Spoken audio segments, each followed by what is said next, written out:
Bonjour à tous et marhaba de cette semaine en Turquie. Nous avons un bulletin chargé cette semaine, surtout après le communiqué de Joe Biden qui a déclaré reconnaître le génocide arménien. Nous en avons parlé avec Ömer Taşpınar.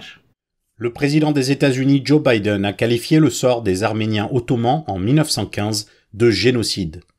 De nombreuses voix en Turquie ont protesté contre cette caractérisation.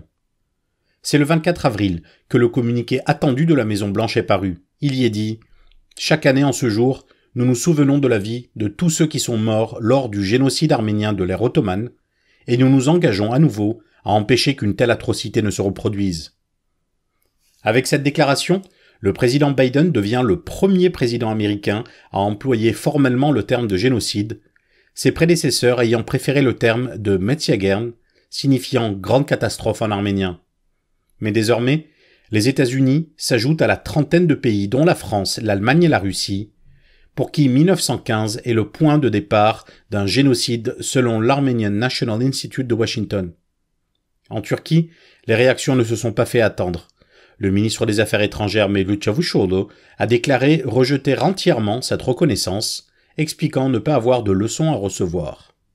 Il a plus tard partagé un tweet en souvenir des diplomates turcs assassinés par la Sala. Après quelques jours de silence, Erdogan a déclaré « Alors que toute la réalité est évidente, vous ne pouvez pas accuser le Turc, la nation turque, de génocide. Il n'y a ni preuve, ni décision d'un tribunal international concernant les accusations des Arméniens. Si vous dites génocide, vous devez d'abord vous regarder dans un miroir. » L'opposition a également exprimé son mécontentement. Engin Özkoç, au nom du CHP, a déclaré « Ceux qui calomnient notre pays auront, comme dans le passé, la réponse qu'ils méritent. » Pour Meral Akşener du İYİ Parti, le noble peuple turc n'a jamais vécu dans son histoire un épisode qui pourrait lui faire honte, l'embarrasser. Le seul parti à avoir employé le terme de génocide a été le HDP. L'organisation a publié un tweet où il est dit « Confrontez-vous à cette honte qu'a été le génocide arménien. » Dans un long communiqué, il est notamment dit « L'on ne peut pas accepter que cette question historique, humaine et sociétale nous soit rappelée au gré des relations internationales et des changements de conjoncture politique. Le génocide arménien s'est déroulé dans ces terres et la justice doit être rendue dans ces terres. » Le député arménien de Turquie, Garo Paylan, a tweeté « 106 ans après, nous avons toujours des avenues qui portent le nom de l'architecte du génocide, Talat Pasha. Nous envoyons nos enfants dans des écoles qui s'appellent Talat Pasha. Un peu comme si aujourd'hui, il y avait en Allemagne des avenues Hitler, des écoles Hitler. Nous vivons dans une Turquie comme ça. » Ümit Özdağ, un député d'extrême droite, a réagi. « Espèce de provocateur malpoli. Si tu n'es pas content, tu peux dégager jusqu'au bout de l'enfer. Talat Pasha n'a pas déporté les Arméniens patriotes, mais ceux comme toi qui tirent dans le dos. Un jour viendra où toi aussi tu vivras l'expérience Talat Pasha. C'est en tout cas ce qui devrait se faire. » L'Association des droits de l'homme a porté plainte contre Ümit Özdağ. Quant à la réaction d'Erdogan, elle a été jugée molle par l'opposition. Meral Akşener a dit « Après la déclaration de Biden, les regards se sont dirigés vers Erdogan. Et là, à quoi a-t-on assisté? Un leader qui se vante d'envoyer balader quiconque le dérange, un leader mondial qui s'est transformé en un monsieur Erdogan, tout gentil, tout poli, tout mignon. » Kemal Kılıçdaroğlu, le président du CHP, le principal parti d'opposition, a dit « Il disait « Erdogan est un leader mondial, Erdogan est un lion, il va rugir de telle manière que le monde entier l'entendra. » Et au final, on n'a pas entendu de lion rugir, on a entendu un petit chat miauler. Nous avons parlé avec Ömer Taşpınar de l'implication de ce communiqué. Ömer Taşpınar, bonjour, vous êtes chercheur au Foreign Policy Center, professeur à l'université Johns Hopkins. Vous êtes auteur de plusieurs livres et expert en relations États-Unis-Turquie. Et vous réalisez également l'hebdomadaire transatlantique avec Ruşen Çakır et Gönül Tol. Merci de nous accorder de votre temps. Merci à vous. Merci pour l'invitation. Vous aviez déjà prédit le 22 mars dernier, dans l'émission Transatlantique, que Biden allait préférer le terme génocide à celui que les autres utilisaient, celui de Metziagern. Qu'est-ce qui a changé la situation au point qu'un terme jamais employé auparavant est aussi lourd de sens que génocide et finalement été employé aujourd'hui? Alors, ce qui n'a pas changé, c'est que les historiens aux États-Unis, la plupart de l'académie, les médias, les politiciens, les chercheurs ont été d'accord, un peu comme en France, pour définir ce qui s'est passé en 1915 comme un génocide. Donc, ceci, c'était une réalité historique qui n'était pas vraiment contestée. Mais en général, la raison pour laquelle les politiciens américains, les présidents américains ne voulaient pas utiliser le terme, c'était à cause de l'importance géostratégique de la Turquie et le fait que les relations bilatérales entre Washington et Ankara étaient trop importantes pour risquer les relations avec une formalité perçue comme historique. Donc, les communiqués jusqu'à présent parlaient vraiment du fait que 1 million, 1,5 million d'Arméniens en 1915 et auparavant ont été tués, ont été déportés, ont été la communauté arménienne a été détruite. Donc le langage était toujours très fort. Mais ce qui manquait, c'était le concept, le terme génocide, qui a une valeur juridique également. Quand on appelle quelque chose, quand on définit un événement comme un génocide, ceci peut créer des répercussions, il peut y avoir des procès de réparation. Donc, c'était important pour la Turquie d'éviter ce terme, ce concept, parce que la Turquie, traditionnellement, historiquement, avait peur d'une communauté arménienne très puissante, un diaspora arménien qui est aux États-Unis. Et ce qui a changé alors, deux choses ont changé. Les relations entre l'Amérique et la Turquie ont changé. Ils ont changé pour le pire. Ils sont devenus vraiment. Nous sommes venus à un niveau de relation de la Turquie et les États-Unis qu'on peut vraiment définir comme une crise.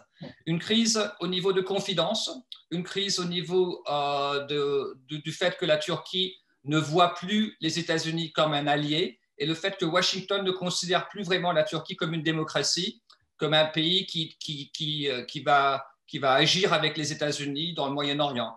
Et je pense que cette crise de confidence, cette crise géopolitique entre la Turquie et les États-Unis, qui a des sources qui sont vraiment liées à la Syrie, à la fait que la Turquie est en train d'acheter des armes et un système de défense balistique russe, le fait que Fethullah Gülen se trouve aux États-Unis, il y a au moins 2-3 grands problèmes dans ces relations-là. Mais le plus grand problème, c'est le problème de confidence. Et l'administration de Biden, quand elle est venue au pouvoir, elle a très rapidement annoncé que cette relation n'était plus vraiment une relation stratégique, qu'il y avait de grands problèmes avec la Turquie. Et le président n'a pas appelé au téléphone Erdogan jusqu'à la semaine dernière. Et ceci montrait que l'administration de Biden, au contraire de l'administration de Trump avant lui, allait réviser les relations avec la Turquie. L'autre chose qui a beaucoup changé aux États-Unis, c'est le fait que Biden veut mettre les droits de l'homme et le débat historique sur ce qui s'est passé dans l'histoire américaine au centre du débat aux États-Unis. Il y a un grand débat aux États-Unis sur la question du racisme, un grand débat sur la démocratie, les droits de l'homme, et un grand débat sur l'esclavage, par exemple, si vraiment les États-Unis doivent payer des réparations aux Noirs, à la minorité noire en ce moment. Donc, le pays est assez polarisé sur cette question historique aux États-Unis. Et Biden a mis les droits de l'homme, la démocratie et une révision des États-Unis avec ses alliés autoritaires au centre de son politique extérieure. C'est pour ça que les relations entre Washington et l'Arabie saoudite, entre Washington et la Russie, entre Washington et la Chine en ce moment sont très tendues. Et Ankara également est considéré comme un allié autoritaire avec laquelle il faut réviser les relations. Donc, il y a l'aspect géostratégique qui a changé entre les relations Ankara-Washington, mais il y a aussi le débat intérieur aux États-Unis qui est devenu un débat un peu existentialiste sur la signification d'être américain. Comment poursuivre une politique où on peut avoir des idées, une politique un peu idéaliste au niveau des droits de l'homme, au niveau pour pousser pour la démocratisation. Et c'est pour cela que cette administration, Biden, a décidé de prendre cette décision et subir un peu les risques. Donc, on peut en parler. C'était assez risqué comme décision, mais c'était, en fin de compte, une décision courageuse qui a un aspect intérieur et un aspect de politique extérieure, comme j'ai expliqué. Donc, en gros, c'est pour des raisons géostratégiques, parce que la Turquie n'est finalement plus un allié pour lequel il faudrait sacrifier certains principes, mais également, si j'ai bien compris, un désir de l'administration Biden de mener réellement une politique étrangère basée sur des principes, sur des idéaux. Sur des idéaux, sur des principes démocratiques. Et comme ils l'ont fait un peu avec l'Arabie Saoudite à cause de l'assassinat de Khashoggi, c'est une administration qui veut se montrer beaucoup plus sensible et beaucoup plus,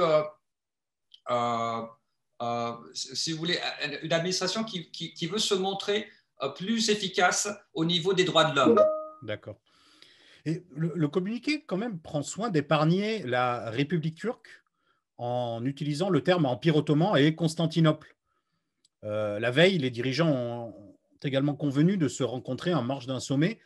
Est-ce que vous pensez que ce sont les uniques concessions qu'a fait Biden à la Turquie? Enfin, autrement dit, la Turquie aura-t-elle d'autres gestes de consolation de la part des États-Unis? Alors, pour la Turquie, c'était important d'avoir un langage dans ce texte qui va épargner un peu la République, qui va mettre une distance entre la République et l'Empire ottoman. Pour des raisons juridiques, pour des raisons du fait que quand il y a un procès de réparation qui vient de diaspora arménien, il est important de dire que le gouvernement qui était au pouvoir en 1915 ne représente pas la République turque en ce moment. Bien sûr, il y a des institutions, il y a des banques, il y a des institutions financières qui ont une continuité. La République de la Turquie a hérité beaucoup de choses de l'Empire ottoman. Donc, je ne suis pas tout à fait sûr que ceci va aboutir à son objectif d'épargner vraiment la République turque. Mais en vérité, ça montre que Biden ou l'équipe de Biden était assez ils ont compris les sensitivités turques et il y a eu des échanges entre le ministère des Affaires étrangères turc et le secrétaire d'État américain, Blinken et Çavuşoğlu, qui ont un peu essayé de trouver un langage acceptable pour la Turquie. Mais le grand issue, le vrai problème de génocide, donc, était accepté. Une fois que le génocide est utilisé, le reste, à mon avis, c'est un peu les détails.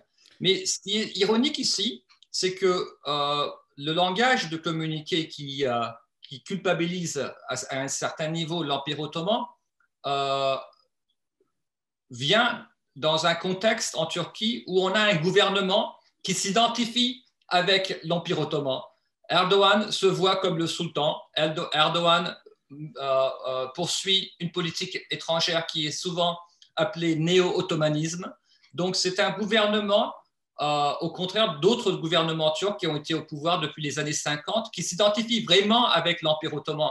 Donc, il y a cet aspect ironique que Erdogan maintenant doit dire que ce qui s'est passé, c'était l'Empire ottoman, c'est pas nous.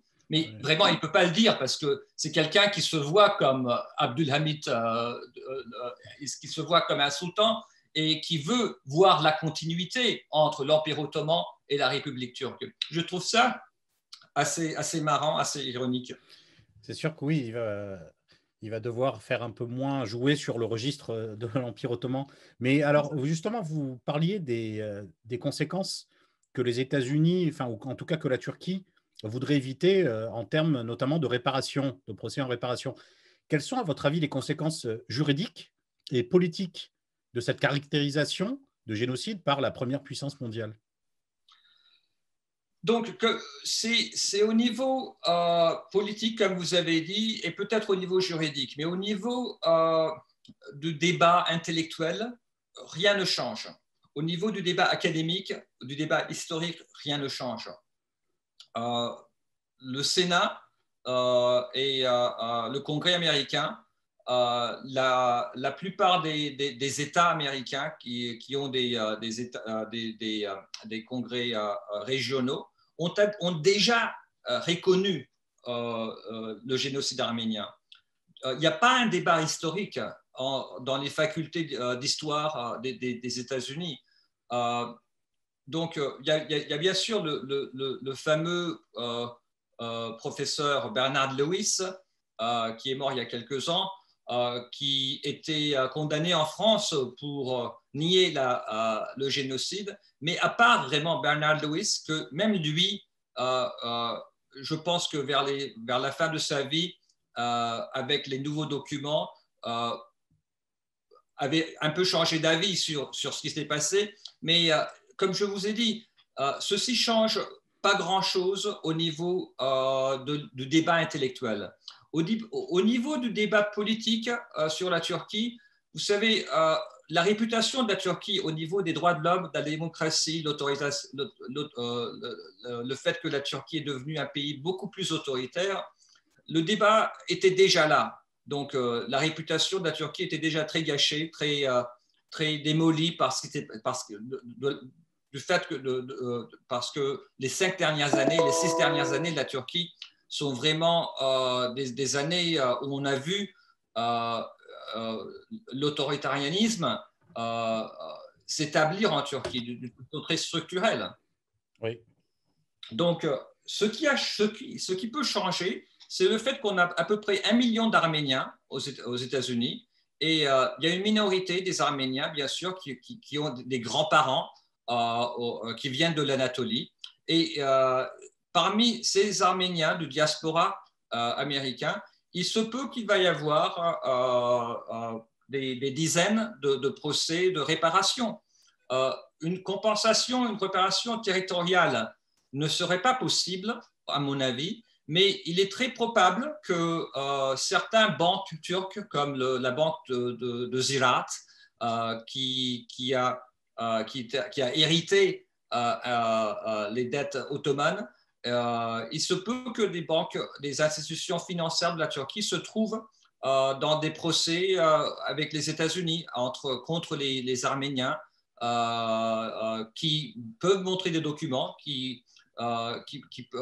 des compagnies d'assurance, par exemple, ou bien il se peut qu'il va y avoir quelques procès de réparation, d'indemnité, de compensation. Au niveau juridique, le président américain et le système américain qui accepte le génocide peut servir aux juges, au système juridique comme évidence, comme preuve que ce qui s'est passé doit être accepté comme génocide et il doit y avoir des réparations. Bien sûr, la République turque peut toujours refuser et probablement elle va refuser, mais ceci néanmoins va créer des problèmes pour l'État turc et à long terme entre les États-Unis et la Turquie. Le grand problème qui attend, bien sûr, les relations turco-américaines à ce niveau-là, ce n'est pas vraiment ce procès sur les réparations des Arméniens, mais c'est un autre dossier qui a aussi une dimension financière, le dossier de Halkbank. Et c'est pour cette raison-là que j'ai l'impression Erdogan n'a pas voulu vraiment réagir de façon très négative à ce qui s'est passé. Et donc, pour la Turquie, l'aspect financier des choses, surtout pour Erdogan, l'aspect financier des choses est beaucoup plus important que l'aspect politique ou l'aspect sociologique. Et justement, concernant les relations États-Unis-Turquie, on avait l'impression que la diplomatie turque, aux États-Unis en tout cas, avait un seul but principal, celui d'éviter cette reconnaissance. Donc maintenant que cela est fait, quelles sont les échéances à venir dans la relation entre les deux pays qui risquent de créer des blocages? Donc vous avez mentionné tout à l'heure le dossier de Halkbank. Oui, bon, il y a pas mal de problèmes. Le problème du génocide était un des problèmes et ce n'était pas le plus important. À mon avis, le plus important, le plus important problème au niveau des relations géostratégiques, c'est le problème du fait que les États-Unis sont en Syrie. Ils sont en train toujours de travailler, de coopérer avec une minorité kurde que la Turquie considère comme partie de l'organisation terroriste, le PKK.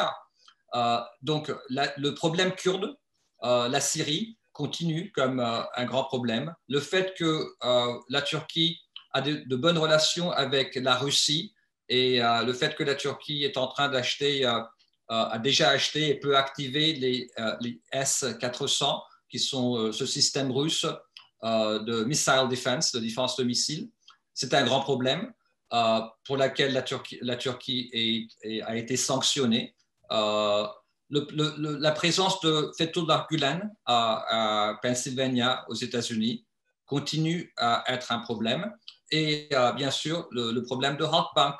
Donc, on a avec le problème kurde, avec la Russie, avec Fethullah Gulen et Halkbank, au moins 4 grands problèmes, 4 grandes crises simultanées qui se déroulent entre Ankara et Washington.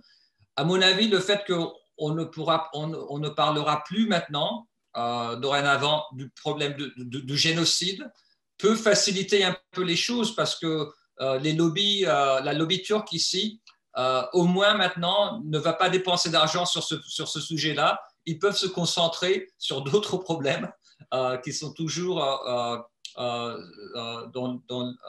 ce moment en suspens et qui vont continuer. Et alors, pour en revenir à la Turquie, les réactions, à moi en tout cas, m'ont semblé un peu plus mesurées comparées à ce qui s'était passé les années précédentes, Oui. globalement. Est-ce que vous pensez qu'on se dirige petit à petit vers un changement de position officielle du sommet de l'État? Est-ce que vous pensez que c'est envisageable? Mais également un changement de position générale dans la population en elle-même? Parce que dans les années 2000, enfin, après les années 2000-2010, il y avait quand même une certaine libération de la parole dans certains domaines concernant ce sujet, même si aujourd'hui ça a l'air d'être un peu plus écrasé. Moi, en tout cas, ça m'a paru un tout petit peu plus mesuré. Vous l'avez dit d'ailleurs avec Erdogan qui finalement n'a pas réagi comme ce à quoi on aurait pu s'attendre. Alors, la raison pour laquelle Erdogan n'a pas réagi d'une façon très dure, c'est parce qu'il ne veut pas créer de panique dans les marchés économiques, financiers en Turquie. Déjà, l'économie en Turquie ne va pas très bien. Et la dernière chose que Erdogan a besoin, c'est une crise avec les États-Unis en rappelant l'ambassadeur ou bien en décidant de fermer la base aérienne de Incirlik, par exemple, avec des mesures qui auraient pu être beaucoup plus dures. Ça aurait créé une grande crise entre les États-Unis et la Turquie, avec un impact sur les marchés financiers. Donc Erdogan a voulu éviter ce genre de scénario. C'est pour ça que j'ai l'impression qu'il veut un peu minimiser le débat, il veut pas qu'on en parle trop. Alors, le fait qu'il veut pas qu'on en parle trop ne se traduit pas à une atmosphère démocratique en Turquie où on peut parler du génocide, où on peut vraiment adresser le problème. Comme vous avez dit, il y a à peu près 10 ans, même 13 ans, où on pouvait parler de ce problème. Quand Abdullah Gül était président, par exemple, les relations entre l'Arménie et la Turquie ont connu un dégel un peu. Oui, un dégel, c'était la diplomatie de football. Il y avait deux protocoles au Parlement turc qui voulaient ouvrir la frontière entre la Turquie et l'Arménie. et le gouvernement turc et le gouvernement arménien étaient d'accord pour prendre des mesures de normalisation des relations.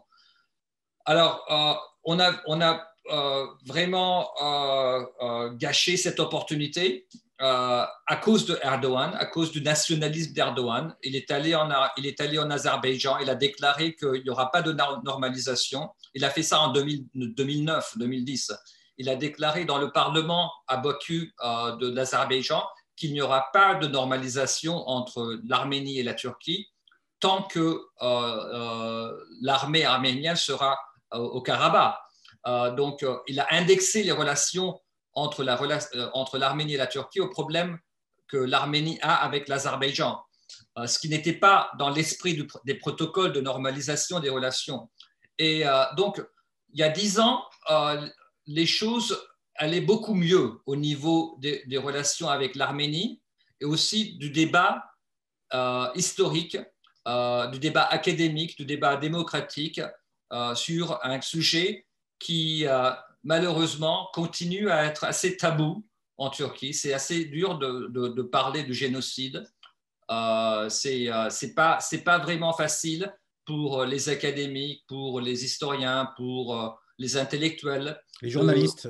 Les journalistes, bien sûr, d'accepter que ce qui s'est passé, non seulement en 1915, mais depuis 1890, c'était un grand procès, c'était un processus, c'était pas vraiment un événement, c'était comme j'explique de temps en temps à mes élèves, je dis que la création de la Turquie, c'est le produit de 2 tragédies. La déhellénisation de l'Anatolie, donc il n'y a plus de communauté grecque, on peut appeler ça la déhellénisation, et le tragédie arménien, le génocide. C'est pour cela que à peu près 20-30%, un tiers de la population de l'Anatolie qui était chrétien a été décimé. Et ça a créé la République turque, comme on le sait aujourd'hui. C'est une tragédie historique. Ces choses-là sont difficiles à parler. Il est très difficile en Turquie de confronter cet aspect de l'histoire parce qu'il y a ce narratif, ce discours en Turquie qui dit mais en vérité, ce sont les Turcs qui étaient les victimes. Les Turcs des Balkans, les musulmans des Balkans, les musulmans du Caucase et de la Caucasie, des musulmans, on n'en parle pas, mais on parle toujours des victimes chrétiens. Et c'est l'Occident, c'est les États-Unis, c'est l'impérialisme européen et américain qui essaye de créer cette atmosphère de culpabilité, de menace contre la Turquie. Et donc, le nationalisme turc est toujours en défense contre. D'ailleurs, ce que vous avez dit, c'est cette manière de raconter cette trame, en fait, elle est également employée par les partis de gauche qui, plutôt que d'avoir une rhétorique nationaliste, vont eux plutôt parler d'impérialisme, de mensonges impérialistes. Et c'est vrai que c'est une opinion qui est partagée par de larges secteurs de la société. Oui, c'est vrai, parce que la droite et la gauche en Turquie ont un point commun, c'est le nationalisme. La gauche en général, ça doit être une idéologie qui prend distance au nationalisme. Et en Turquie, malheureusement, la gauche turque et bien sûr le kémalisme, qu'on peut de temps en temps définir comme sociodémocrate ou bien comme un peu centre-gauche, est très nationaliste. Et bien sûr, la droite est très nationaliste, les islamistes sont très nationalistes, mais la communauté laïque occidentale, les gens qui sont occidentalisés en Turquie sont aussi très nationalistes. Et la relation entre le kémalisme et l'Occident est aussi une relation assez problématique parce que le kémalisme a voulu occidentaliser la Turquie, bien sûr, mais elle a toujours eu de grands problèmes avec l'Occident au niveau du problème kurde, au niveau de l'Arménie, au niveau du Chypre. Donc, la relation entre les kémalistes et l'idéologie kémaliste et l'Union européenne ou bien les États-Unis. C'est une relation assez schizophrénique, je trouve. Je t'aime moi non plus. Je t'aime moi non plus. Exactement. Eh bien, merci beaucoup, Marta Spunach, de nous avoir accordé de votre temps. C'était très intéressant. Vous nous avez beaucoup éclairé. Merci beaucoup. Merci à vous. À bientôt.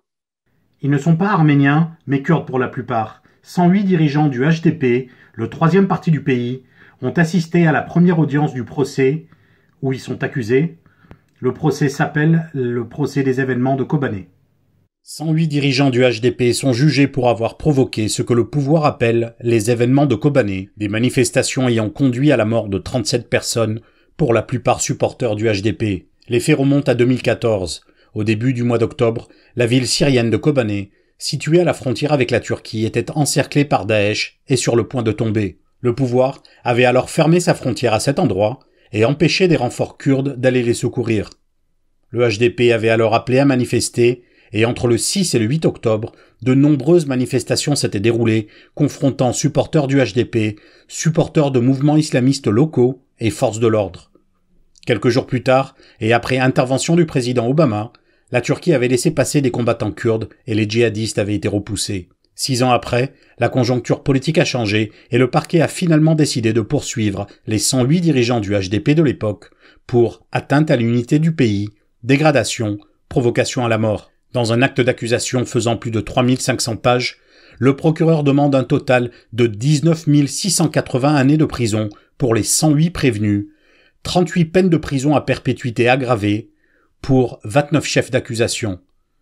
Pour les opposants, ces chiffres extravagants rappellent les procès organisés par les procureurs gulenistes qui tentaient de masquer le fondement fragile de leur accusation par une quantité extravagante de réquisitions. La première audience s'est déroulée dans une atmosphère tendue, marquée par les critiques de la défense. La cour n'a pas permis à la totalité des avocats de prendre place dans la salle, remplie de policiers et gendarmes. Il a commencé à vérifier l'identité des prévenus, sans obtenir de réponse, les avocats étant sortis pour protester. Selahattin Demirtas a dû répondre de sa cellule par visioconférence. Il a dit « Si vous voulez faire comme si ce jugement était conforme à la procédure, laissez au moins les avocats rentrer. » Plus tard, il a continué. Nous ne sommes pas venus ici pour nous taire, nous sommes ici pour vous juger. Ça fait des années que vous organisez des simulacres de procès. Ne nous confondez pas avec ceux que vous jugez d'habitude. Ne levez pas votre voix contre nous, nous ne sommes pas des enfants. Même si nous sommes sur le banc des accusés, vous avez face à vous les représentants du troisième plus grand parti du pays. Nous représentons la volonté populaire. L'audience a été marquée par plusieurs passes d'armes des différents accusés, dont Figen Yüksekdağ, l'ex-coprésidente du HDP. Si le président du tribunal a coupé les microphones des accusés lorsqu'il jugeait l'intervention trop longue, il n'a pas pu empêcher Demirtas de passer un mot, écrit sur une feuille de papier et brandi devant sa webcam. Il y était écrit « Où sont les 128 milliards de dollars ?» L'audience a été renvoyée au 3 mai. Les chiffres du Covid gardent leur niveau alarmant alors que le gouvernement a annoncé de nouvelles mesures qui se veulent plus strictes. Mais certaines des dispositions floues ont entretenu une confusion et des questions sur les libertés individuelles.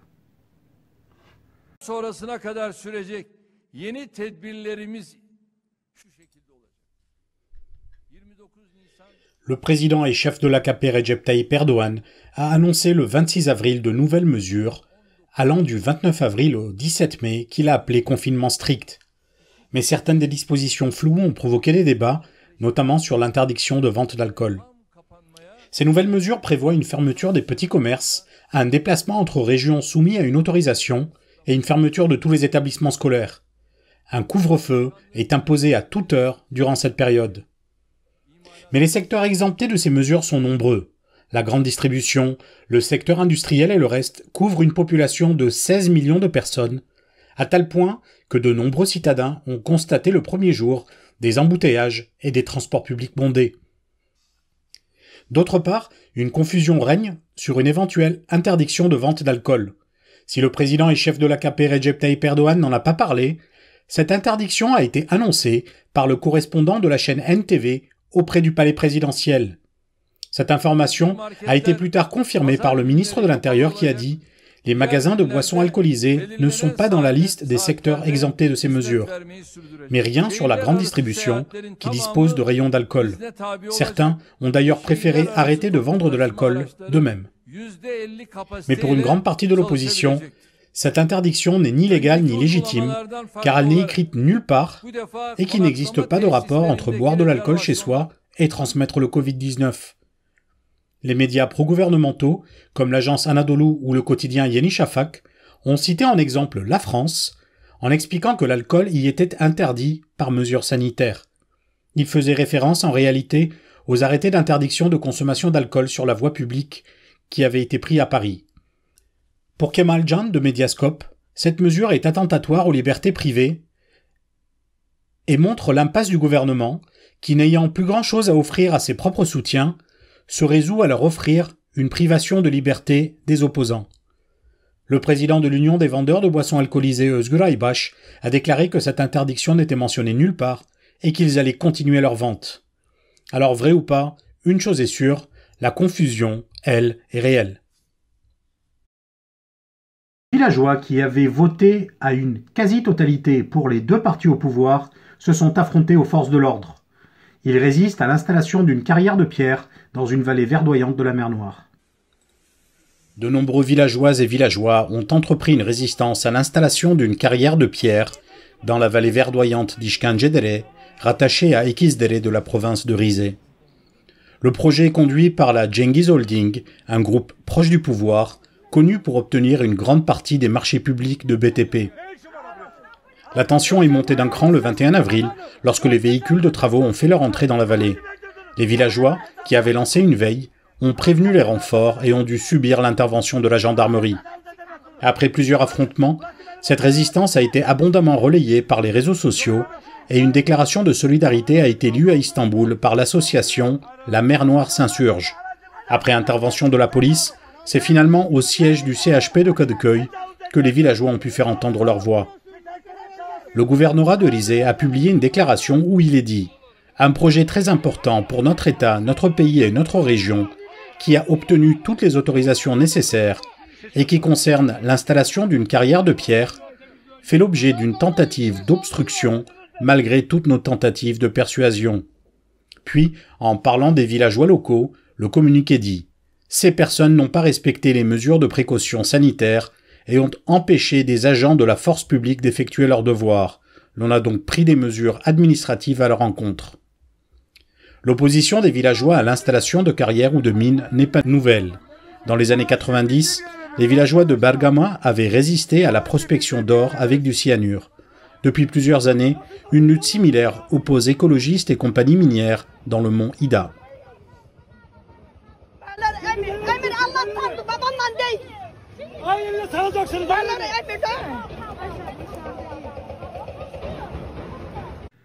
La Turquie est la première destination des déchets plastiques en provenance d'Europe. Des responsables de Greenpeace tirent la sonnette d'alarme. La Turquie a été la première destination des déchets plastiques en provenance de l'Europe en 2020.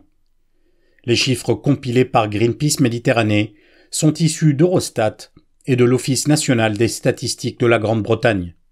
La Turquie a remplacé la Chine comme destination principale des déchets plastiques lorsque cette dernière a commencé à refuser de continuer à les traiter.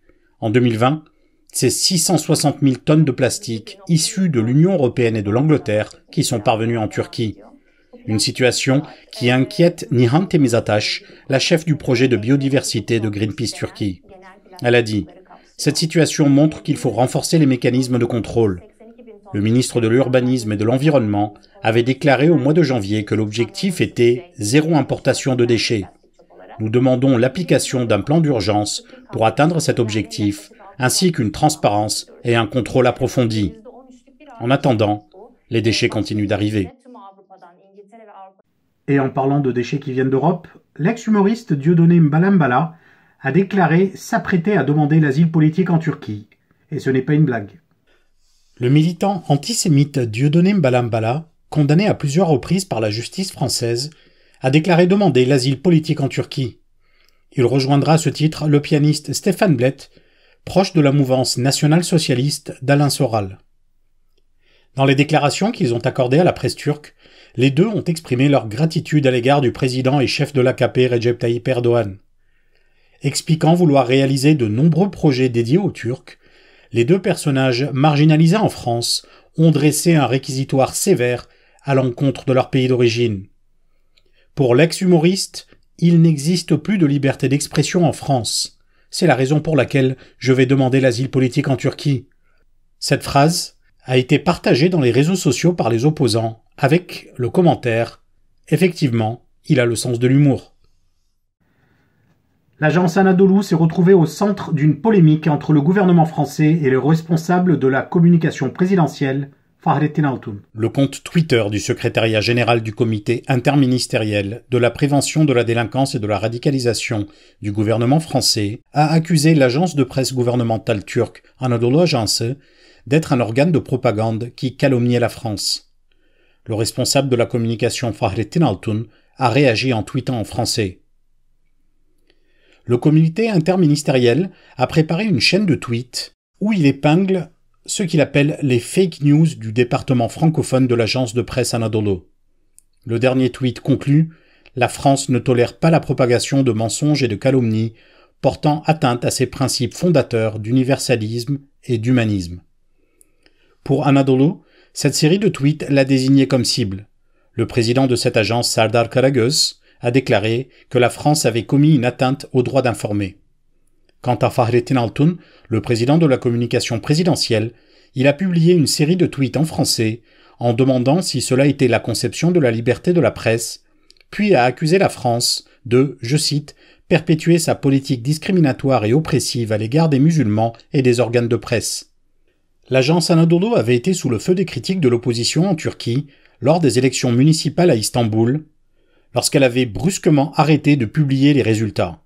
Arrivé à 98,8% des votes dépouillés, le candidat du pouvoir, Binali Yıldırım, était toujours en tête. L'agence avait alors stoppé la publication durant 13 heures, forçant Ekrem İmamoğlu à prendre la parole à plusieurs reprises pour dire que l'élection n'était pas terminée et qu'il était le vainqueur. C'est finalement le lendemain, après la déclaration du président du Haut Conseil électoral déclarant vainqueur İmamoğlu, que l'agence avait finalement publié le reste des résultats. Le projet pharaonique de Canal Istanbul est un sujet de débat intense dans la vie politique. Aujourd'hui, son financement serait en danger, selon l'agence Reuters. Reuters a publié un article expliquant que certaines des plus grandes banques turques hésitaient à financer le projet pharaonique du Canal Istanbul en raison des risques écologiques. C'est en se basant sur les déclarations de 4 hauts responsables de ces banques désirant rester anonymes que Reuters a publié cette information. Les responsables auraient expliqué à l'agence qu'en tant que signataire de la Charte de bonne conduite bancaire des Nations Unies, qui proscrit le financement des projets nuisibles à l'environnement, les banques hésitaient à investir dans un canal très controversé. Le canal Istanbul, qui devrait, selon le président et chef de l'AKP Recep Tayyip Erdogan, offrir une alternative au Bosphore et permettre à la Turquie de gagner de l'argent, est décrit par le maire d'Istanbul comme « canal béton ». Les terres environnant le tracé du canal ayant été acquises par de nombreux Qataris, le journal d'opposition Sözcü avait qualifié l'opération de Qatar Istanbul.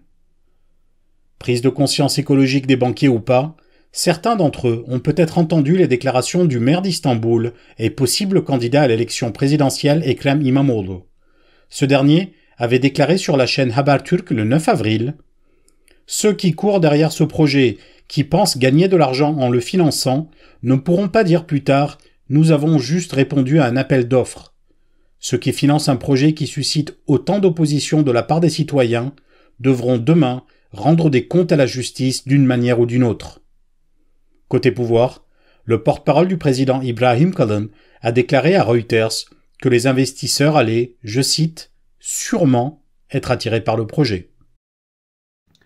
Un nouvel épisode est venu se rajouter à la série des escrocs qui quittent la Turquie avec une grosse somme d'argent. Mais cette fois-ci, il s'agit de crypto-monnaies. Le créateur d'une plateforme d'échange de crypto-monnaies, Faruk Fatih Özer, a quitté précipitamment la Turquie avec 2 milliards de dollars selon plusieurs médias. Le gouvernement a lancé un mandat d'arrêt international. Les responsables turcs de la sécurité ont publié jeudi une photo de Faruk Fatih Özer passant le contrôle des passeports à l'aéroport d'Istanbul. Des sources de sécurité ont ensuite confirmé qu'il se trouvait en Albanie. Le ministère de la Justice a pris des mesures pour l'arrêter et l'extrader, a rapporté l'agence de presse officielle Anadolu.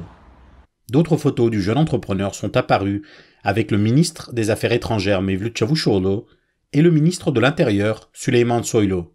Les deux politiques qui posent dans leur bureau avec le suspect ont cependant déclaré ne pas le connaître. La police a déjà procédé à l'arrestation de 62 personnes soupçonnées d'être en lien avec cette affaire.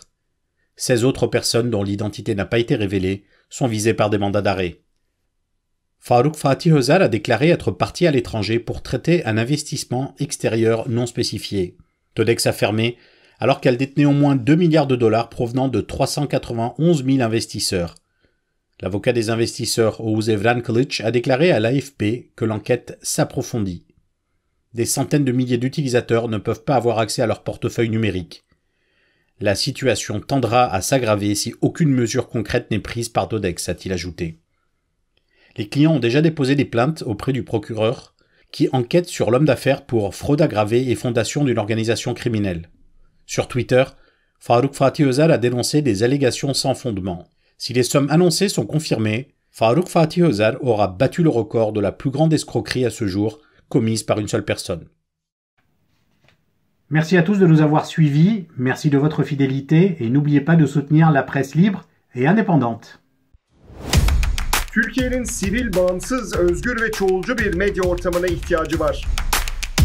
Medyascope 20 Ağustos 2015'te bu ihtiyacı karşılamak üzere yola çıktı. Ama yolumuz uzun.